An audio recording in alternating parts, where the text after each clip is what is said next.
Keliauju toliau po Žemaitiją. Dabar grįžau, o gal ir ne visai grįžau, bet Šilalės rajone esu.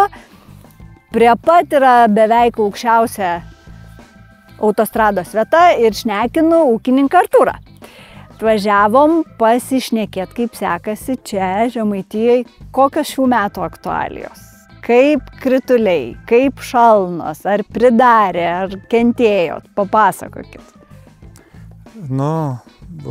Aktualijos su krituliais, manau, kad viskas labai gerai. Drėgmės gavom, drėgmės šilumos, iš tikrųjų startas labai geras buvo. Tik kiek viską gali biškai mumis išbalamutina ir sustresino to šalnos po Velykinės labiausiai. Bet kviečiam, matau, kad, manau, to žalos nemanau, ar jos bus nuo šalnų.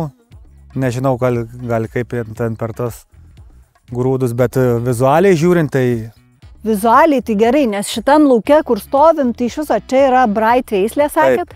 Ir čia keista, kad vėliavinis jau jisai tikrai išėjęs ir va ta labai pasimatė skirtumas tarp veislių. Kad buvom prieš tai Skagenė, tai ten vėliavinis dar tik rodosi, o Brightas jau išleidęs pilnai. Tai pas jumis darbai jau ant nosies, fungicidas antras. Tai va, toks nedarbai jau paskutinis gal darbas, vienas iš tų. Paskutinis jau tikrai taip. Pasakojot man, kad turėjot šiais metais sustresavę kviečius dėl... Dėl savo klaidų, iš tikrųjų, čia pats tokį padariau klaidą. Ir paskui gelbėjot su megafoliu.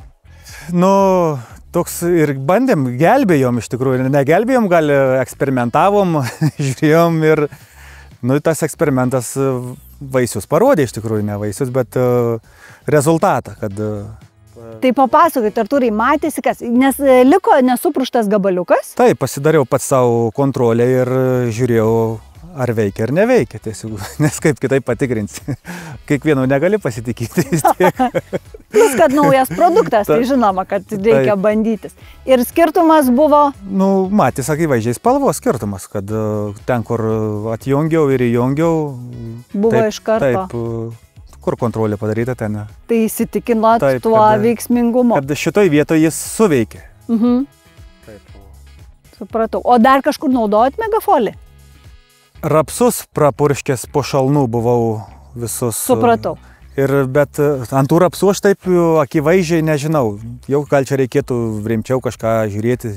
Čia jau reikia žiūrėti ar dabar, nes irgi turiu palikęs kontrolį, bet toj vietoj taip akivaizdaus aš tokio dar nesužiūrėjau. Dabar reikėtų... dabar reikėtų žiūrėti ankštaras iš tikrųjų. Taip, koks skirtumas. Bet jeigu turit pasilikęs, tai bet kokiu atveju pasitikti. Bet rapsai viskas tvarkoj su jais ir buvo, jau nebuvo kažkas... Čia kur kviečiai buvo apsivelinti, tai juos ir pataisė. Tai rapsus gelbėjom tik tai dėl to, kad užmesginėtų tas ankštaras, kad šitas iš tikrųjų realiai. Ir dar dėl tų šalnų galvom, kiek to šalnos čia padarė gal tų šalnų, bet iš po to po nupurškimo, po to vėl tų šalnų, juk kiek buvo begalės. Jūs į tarpą tą pataikėt. Taip, į tą tarpą. Supratau. Tai dabar šitam laukui Elatus Era planuojat? Šiaip planuoju. Su pirmu gal taip pataupiau ant pirmo, bet aš manau, kad gal ir gerai padariau, kad nėra čia viskas gan gerai, bet šiaip naudosiu. Nes ir praeitais, ir užpraeitais aš jau naudoju tą Elatus. Pasiteisino jums. Turbūt. Jeigu naudoja, tai iš metai į metų tai pasiteisino. Vidurkis kyla, bet tai viskas keičiasi, biški ir technologijas, ir tai dabar kas ar technologija, ar purškimas, čia reikia... Supratau. Vidurkį keliam po biškiuką grūdų, tai...